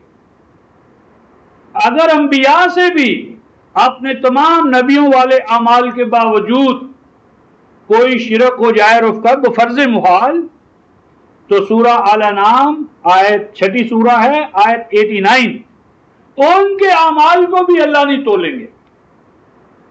اور سورہ زمر 39ویں سورہ آیت نمبر 65، اگر رسول پاک صلی اللہ علیہ وسلم کے اعمال میں بھی شرک کی ملونی آ جائے بفرض محال لَيَحْبَطَنَّ عَمَلُكَ، تو ان کا عمل بھی میزان خداوندی سے گر جائے گا۔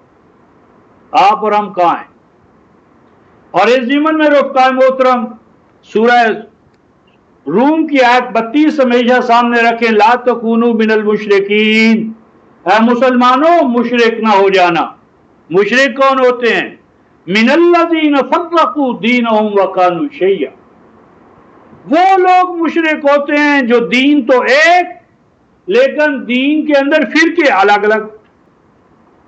آج آپ دیکھ لیں دین اسلام کہاں یاد ہے؟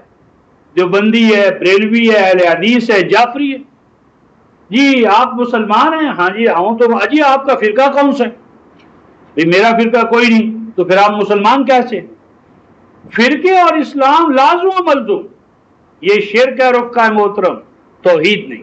خیر آیت 108 سورہ یوسف آیت 108، سنت خاتم النبیین کا بیان اور حکم الہی سے اندازہ لگائیں۔ کل اللہ دیں حکم اور نبی پاک صلی اللہ علیہ وسلم کریں اس کی تعمیل، اس کے بعد کون سی بات اس سے بڑھ کر پکی ہو سکتی؟ کل احکم الحاکمین کا حکم، خاتم النبیین کی تعمیل، یعنی کسی راوی کی روایت نہیں، عن فلاں فلاں سند سے یہ بات نہیں آئی، احکم الحاکمین کا حکم اور نبی پاک صلی اللہ علیہ وسلم کی تعمیل۔ کیا فرمایا؟ ھذہ سبیلی، اے لوگو یہی قرآن میرا راستہ ہے۔ قرآن کا راستہ تو کہتے ہیں اہل قرآن ہے، ہم تو اہل حدیث ہیں بھائی۔ جس کی طرف حدیثیں منسوب ہیں رفقائے محترم وہ کیا کہتے ہیں؟ ھذہ سبیلی، اے لوگو قرآن کا راستہ میرا راستہ ہے۔ قرآن کا راستہ چھوڑ کر اور راستوں کو رسول کا راستہ کہنا رسول پر اتہام ہے۔ اے لوگو یہی راستہ قرآن کا راستہ، سبیلی میرا راستہ ہے۔ آگے فرمایا ادعو الی اللہ، میں اس قرآن کی بنیاد پر دعوت دیتا ہوں لوگوں کو اللہ کی جانب۔ ادعو الی اللہ، میں بلاتا ہوں، دعوت دیتا ہوں اللہ کی جانب۔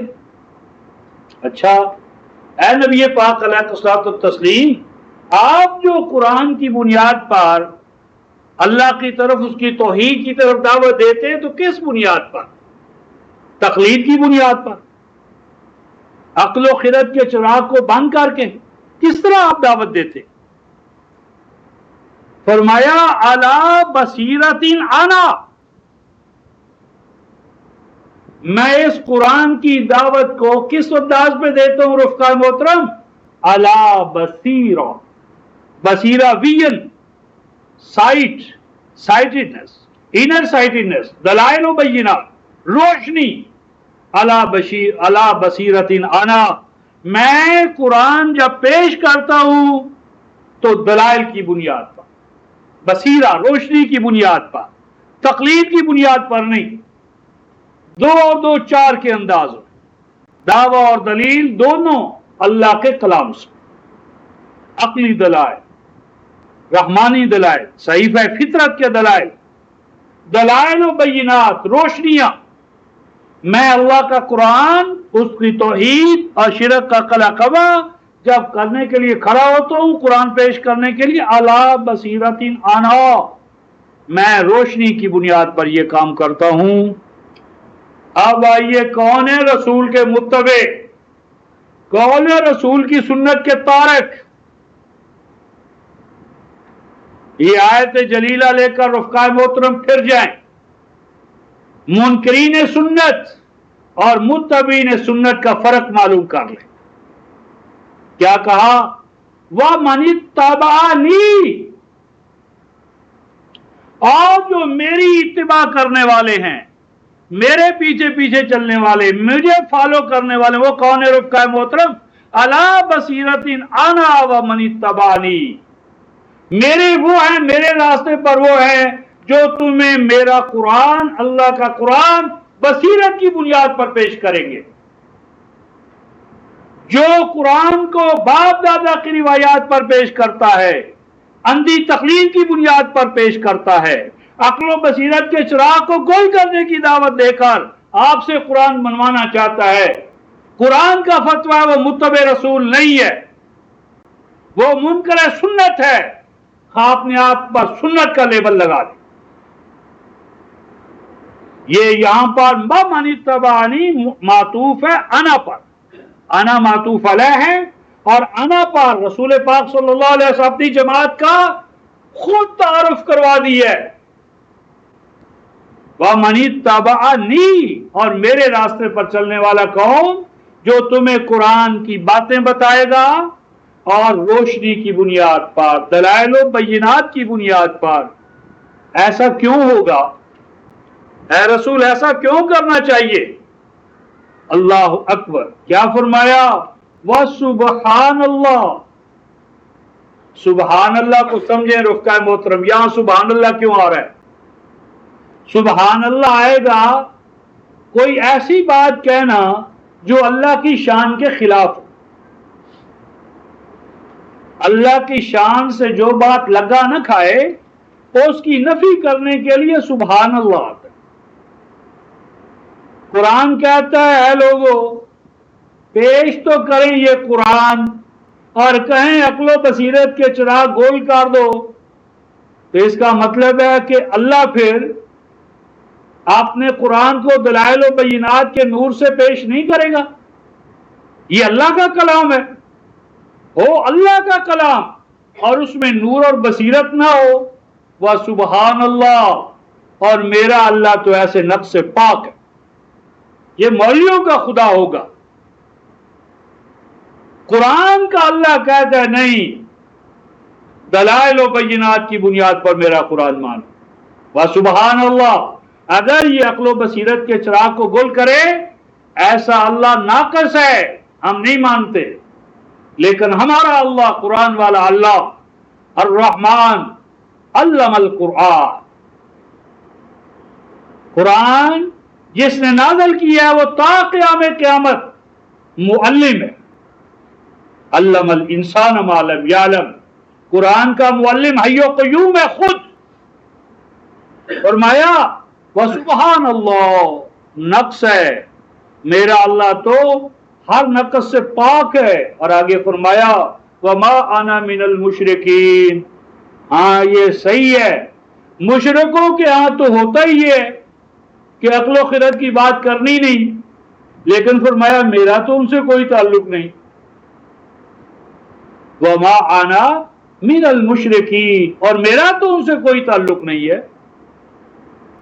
بس بہت سی آیتوں کی بجائے رفقائے محترم 100 سنار کی ایک لوہار کی، اس 12 108 کو سامنے رکھ لیں اور عالم اسلامی میں دائیں بائیں مسجدوں خانقاہوں میں گھوم جائیں، جو آپ کو قرآن کی دعوت خالص دے اور دعوت دلائل و بینات کی بنیاد پر دے، اسے آپ متبع رسول مانیں، اس میں آپ کا نفع ہے، اس میں آپ کی کامیابی آخر، اور اس سے کرنے میں نقصان ہی نقصان ہے، کیونکہ نہ اللہ کا راستہ آپ کے سامنے رہے گا، نہ سنت خاتم النبیین آپ کے پاس رہے گی، اور آگے فرمایا کہ نتیجہ کیا نکلے گا؟ مشرکوں کے ساتھ آپ کا تعلق ہو جائے گا۔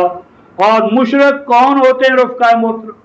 12 ہم نے 30 32 میں دیکھا، اور ساتھ ہی 2 اور حوالے ہم دیکھیں گے کہ جی اگر ایسا ہو تو پھر ان کی شفاعت اور یہ اور وہ اس طرح کے جو ہمارے سامنے آتے ہیں مسئلے، تو اس ضمن میں رفقائے محترم ہم نے جو سورہ روم کی آیت نمبر 32 دیکھی تھی کہ امت میں اگر دین میں فرقے بن جائے تو شرک آ جاتا ہے، اور ایسے مشرکوں کے ساتھ نبی پاک صلی اللہ علیہ وسلم کا کیا تعلق ہوتا ہے؟ یہ سورہ الانعام آیت 159، چھٹی سورہ آیت 159۔ ان الذین، چھٹی سورہ آیت 159، ان الذین فرقوا دینہم وکانوا شیعا، فرمایا کہ وہ لوگ جو دین میں فرقے پیدا کر اور جو دین کو بانٹ لے اور جو دین میں بٹوارا کر لے۔ 1972 کے بعد رفقائے محترم پاکستان کے مسلمانوں کا دین ایک نہیں رہا۔ جب سے آپ نے اپنے بچوں کو، پرائمری کے بچوں کو، پرائمری کے بچے کو جا کر کہہ دیا کیا لینا ہے بھائی، کتاب کون سی؟ دینیات کی۔ دین اور دینیات، بھائی کون سی دینیات لینی ہے، شیعوں کی یا سنیوں کی؟ شیعہ دینیات یا سنی دینیات؟ دین کہاں ایک رہا؟ اور اگر آپ کہیں نہ شیعوں کی لینی ہے نہ سنیوں کی لینی ہے، محمد رسول اللہ والی لینی ہے، والذین معہ والی لینی ہے، نہ یہ ان کے پاس نہ ان کے پاس، چھٹی کرو۔ ہمارے پاس تو سٹاک ہے شیعوں کا، سنیوں کا، محمدیوں کا، محمد رسول اللہ کا، ہم اس کے سٹاکس نہیں ہیں، اس پر پاس مارک آپ کو نہیں ملیں گے، بچی کو فیل کر دیں گے۔ کیوں کہ لیلۃ القدر کا وہ مفہوم نہیں بتایا تو نے جو فلاں روایت میں ہے، تو نے قرآن لکھ دیا، کیسے ہم تجھے پاس کریں؟ ان الذین فرقوا دینہم، فرمایا دین میں فرقے، دین بانٹ لیا، دین میں بٹوارا ہو گیا۔ وکانوا شیعا، دین میں بٹوارا کر لینے کے بعد اب آئی پارٹی بازی، یہ سپاہ عباس ہے، یہ سپاہ صحابہ ہے، اور یہ اب نئی نئی سپاہیں بھی انشاءاللہ دیکھیں گے آپ، لاٹھ بردار، ڈنڈے باز، یہ نورانیوں کی ہوگی، یہ قاضیوں کی ہوگی، ہر ایک تحمل و برداشت کا مادہ جب، دلیل اور برہان کا مادہ جب نہ رہے گا تو ڈنڈا اور طاقت، کلاشن کوف، افانت تکرہ الناس حتی یکونوا مؤمنین، سنت رسول سے دور ہٹتے گئے، طاقت کی زبان رسول کی زبان نہ، دلائل کی زبان رسول کی زبان، تحمل و برداشت کی زبان رسول کی زبان۔ کیا فرمایا؟ رسول پیش کی اعلان کر، کیا اعلان کر رفقائے محترم؟ یہ قرآن ہے، لست منہم فی شیء،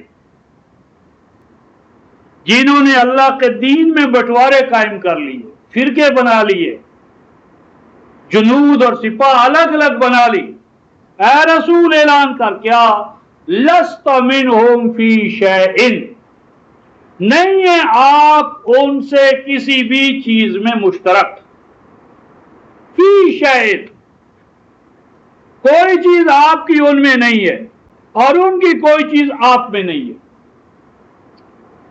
یعنی فرقہ بازی، فرقہ نوازی، فرقہ سازی، فرقے سے نسبت، یہ وہ جرم ہے رفقائے محترم، یہ وہ زہر ہے کہ جس زہر کو کھا لینے سے محمدیت کا نور گم ہو جاتا، ختم ہو جاتا۔ اور رفقائے محترم اسی ضمن میں ہم آیت 96 دیکھتے ہیں کہ جس المیے میں آج ہم مبتلا ہیں، اسی سورہ کی آیت نمبر 96،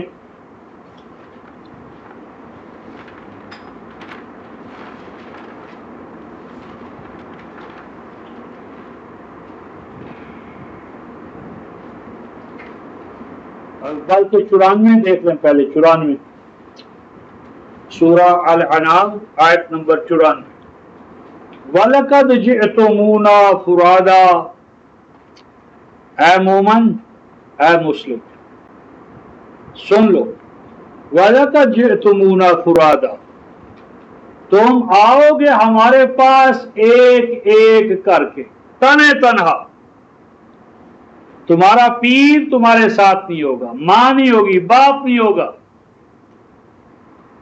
ہمارے پاس حساب کتاب کے لیے جب آؤ گے فرادا فردن فردا یاتینا فردا، جس طرح انٹرویو کے لیے ایک ایک کو بلایا جاتا ہے رفقائے محترم، فردن فردن میرے پاس آؤ گے.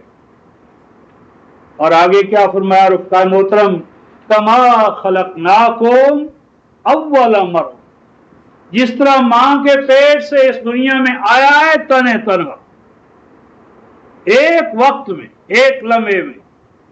جڑاوا بھی ہوتا ہے تو ایک کے بعد بیک وقت، جس طرح تم ایک ایک کر کے حیات دنیا میں آتے ہو، اسی طرح ایک ایک کر کے تم میرے پاس آؤ. اور آگے فرمایا رفقائے محترم، وَتَرَكْتُمْ مَا خَوَّلْنَاكُمْ وَرَاءَ ظُهُورِكُمْ، اور فرمایا چھوڑ چکے ہوگے تم، ترکتم چھوڑ چکے ہوگے تم کیا، ما خولناکم، یہ جو تم نے اپنے اوپر خول چڑھا لیے، یہ سنیت کا خول ہے، یہ شیعت کا خول ہے، یہ دیوبندیت کا خول ہے، یہ بریلویت کا خول ہے. یہ تمام پیاز کے چھلکے جس طرح اتر جاتے ہیں، یہ میری اور یہ تیری، یہ دیوبندیت، یہ بریلویت، یہ جتنے خول ہیں ایک ایک تمہارے اوپر سے اتر کر یہ دھرتی کا مال دھرتی میں رہ چکا ہوگا. وراء ظہورکم، اس وقت یہ تمام خول تم اتار چکے ہوگے. اور صرف خول ہی نہیں اتریں گے رفقائے محترم، اور بھی سن کیا فرمایا، وَمَا نَرَى مَعَكُمْ شُفَعَاءَكُمُ الَّذِينَ زَعَمْتُمْ أَنَّهُمْ فِيكُمْ شُرَكَاءُ، اور نہیں نظر آئیں گے ہمیں اور نہ دیکھیں گے ہم، وَمَا نَرَى، اور نہ دیکھیں گے ہم، مَعَكُمْ تمہارے ساتھ، اور کہیں ہمیں دکھائی نہ دیں گے تمہارے ساتھ. کون دکھائی نہ دیں گے رفقائے محترم؟ شفعاءکم، تمہارے یہ جو کھڑے ہوئے ہیں نا جی، یہ ہماری شفاعت کرے گا، یہ ہمیں بخشوا لے گا، اس کا جھنڈا ہم دیکھ لیں گے، اس کے جھنڈے اور علم کے نیچے ہم چلے جائیں گے، وہ اپنی کملی میں ہماری روحوں کو لپیٹ کر جنت میں چلا جائے گا. یعنی یہ سمجھتے ہیں کہ جس طرح ہماری پاکستان والوں کی جس طرح سیکیورٹی ہے، اللہ کی سیکیورٹی کا بھی یہی حال ہوگا کہ ایک اللہ کا بندہ کمبل اپنے اوپر چڑھا لے گا اور ساری مریدوں کی روحیں لے کر آگے نکل جائے گا. اللہ کی سیکیورٹی کو کیا پتا. وَمَا نَرَى مَعَكُمْ، اور ہم نہ دیکھیں گے تمہارے ساتھ، شفعاءکم تمہارے وہ کھڑے ہوئے شفیع، قوم جن کو تم نے اپنا شفیع گھر لیا ہے، بنا لیا. اور سورہ یونس کی 18ویں آیت میں رفقائے محترم شفاعت کے عقیدے کو شرک قرار دی ہے. سورہ یونس آیت نمبر 18 فرمایا، اور نہ نظر آئیں گے ہمیں تمہارے وہ شفاعتی سفارشی کھڑے ہوئے، الذین زعمتم، کہ جن کو گمان کر رکھا ہے تم نے. آج گمان ہی نہیں، پختہ عقیدہ، سر سے پاؤں تک یہ عقیدہ مسلط ہے. کیا؟ انہم فیکم شرکاء، لہمنی کا فیکم، کہ جن کو تم نے اپنے خون میں، فیکم اپنے خون میں، دل میں، دماغ میں. وہ کہتے ہیں من میں مرشد نے وہ بوٹی لگا دی ہے، اب وہ کیا کر رہی ہے، وہ اپنی وہ مستی کے عالم میں آ گئی ہے، اب میرے من میں اس کے سوا کچھ رہا ہی نہیں. تو تم نے اپنے من میں ان کو بسایا ہے. اور کس طرح بسایا ہے؟ شرکاء. اللہ کی توحید کے بارے میں کیا کہا ہے؟ اللہ کے پلڑے میں وحدت کے سوا کیا ہے؟ جو کچھ لینا ہے لے لیں گے محمد سے. اور یہ بھی بہت دور کی بات تھی رفقائے محترم.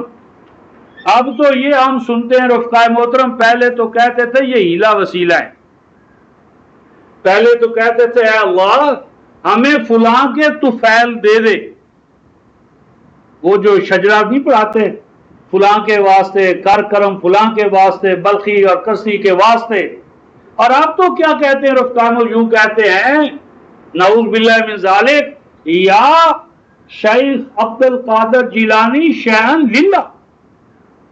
آپ تو مانتے ہی غیر اللہ سے ہیں، غیر اللہ کے دربار میں اللہ کو بطور وسیلہ پیش کرتے. اے عبد القادر جیلانی تو دے، اللہ کے واسطے دے دے. پہلے مانگتے تھے اللہ سے ان کا واسطہ، اب مانگتے ہیں غیر اللہ سے اللہ کا وسیلہ. اللہ اکبر. زعمتم انہم فیکم شرکاء، تم نے گمان انہیں یقین کر رکھا تھا کہ وہ تو تمہاری رگ رگ کے اندر، نس نس کے اندر، خون تک کے اندر وہ تمہارے شریک ہیں.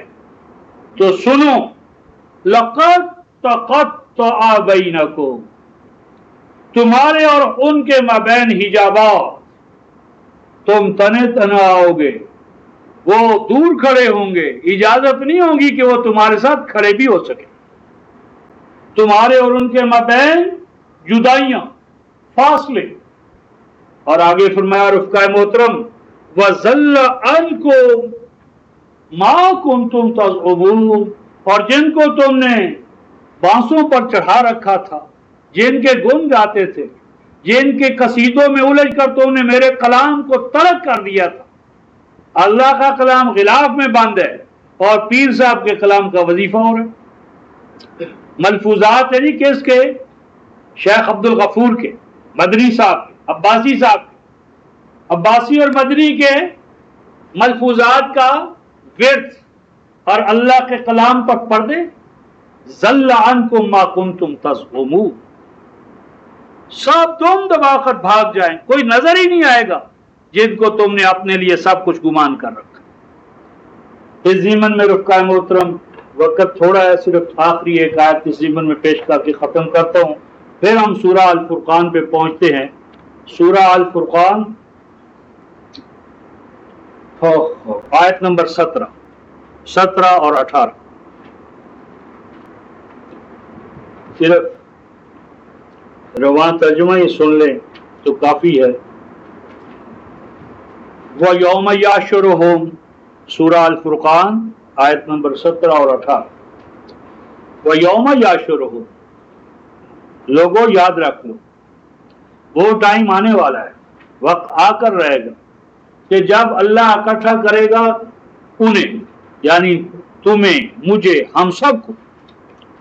اور آگے فرمایا وَمَا يَعْبُدُونَ مِن دُونِ اللَّهِ، اور ان کو بھی اللہ اکٹھا کرے گا کہ انہوں نے اللہ کی عبادت میں، اس کی شریعت میں، اس کے کلام میں کیا بنایا؟ شریک بنایا.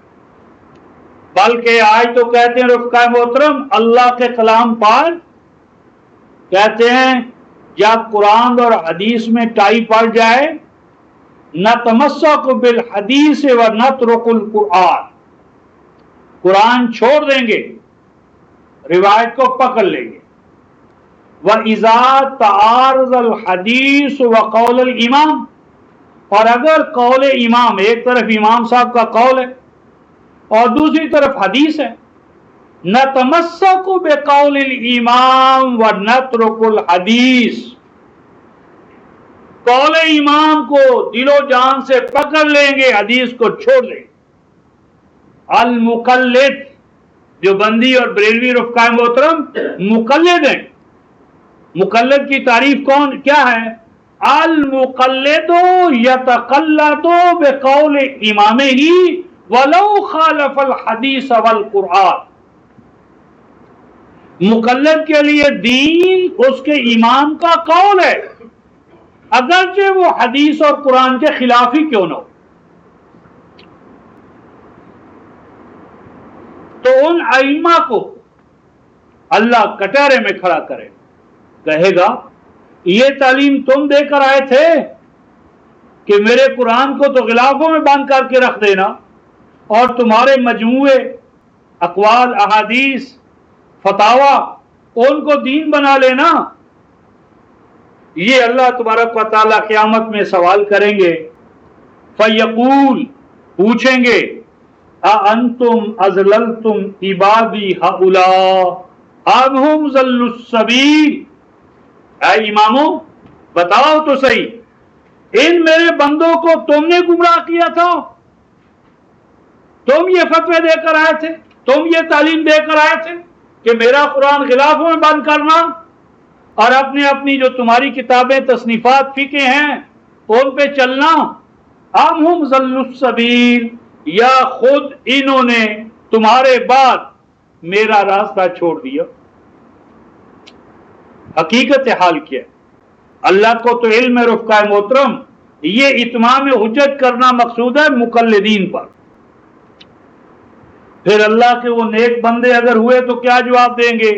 قالوا سبحانک ما کان ینبغی لنا ان نتخذ من دونک من اولیاء. اے اللہ آپ پاک ہیں، آپ کا کلام پاک ہے، آپ کا دین پاک ہے. ما کان ینبغی لنا، ہمارا تو اپنا مقام اور سٹیٹس اس کے سوا کچھ نہ تھا کہ ہم تیرے سوا کسی کو اپنا ولی بنائیں، کارساز بنائیں، حاجت روا بنائیں، مشکل کشا بنائیں.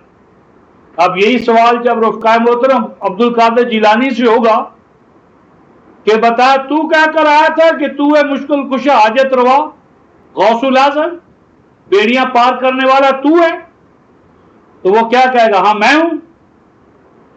وہ کہے گا ما کان ینبغی لنا ان نتخذ من دونک من اولیاء. اے اللہ میرا ولی، کارساز، حاجت روا، مشکل کشا تو تھا، تو جب آپ میرے تھے تو میں تیرے بندوں کو کیسے کہتا کہ میں بیڑیاں پار کرنے والا ہوں؟ میں نے یہ نہیں کہا. پھر کیا ہوا؟ یہ گمراہی کیوں آئی؟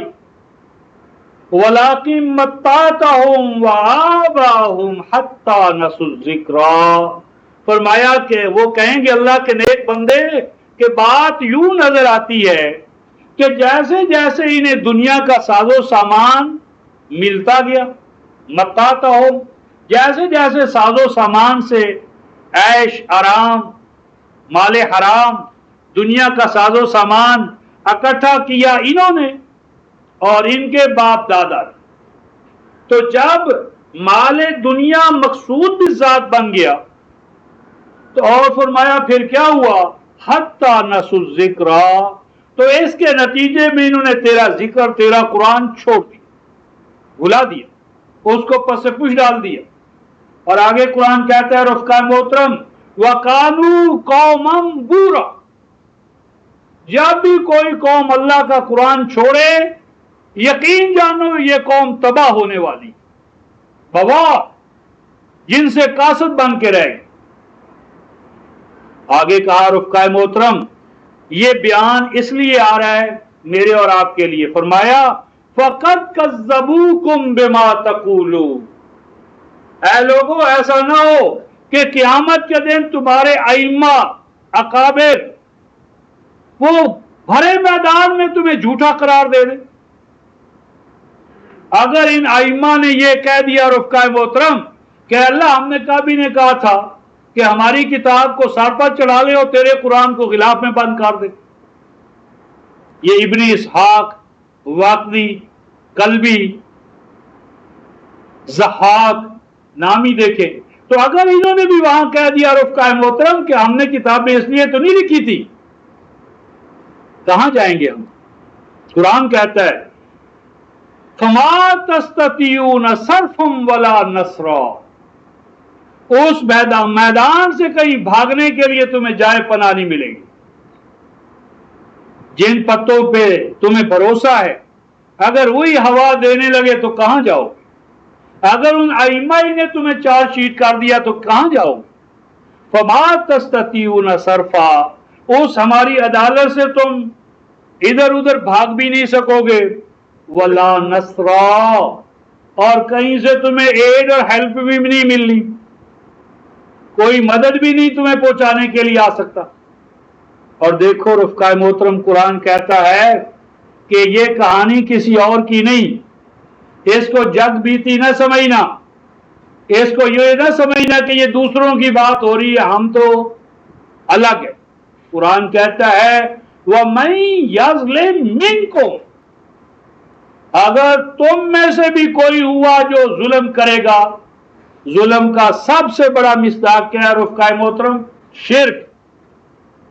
ان الشرک لظلم عظیم، اور سب سے بڑا ظالم کون ہے؟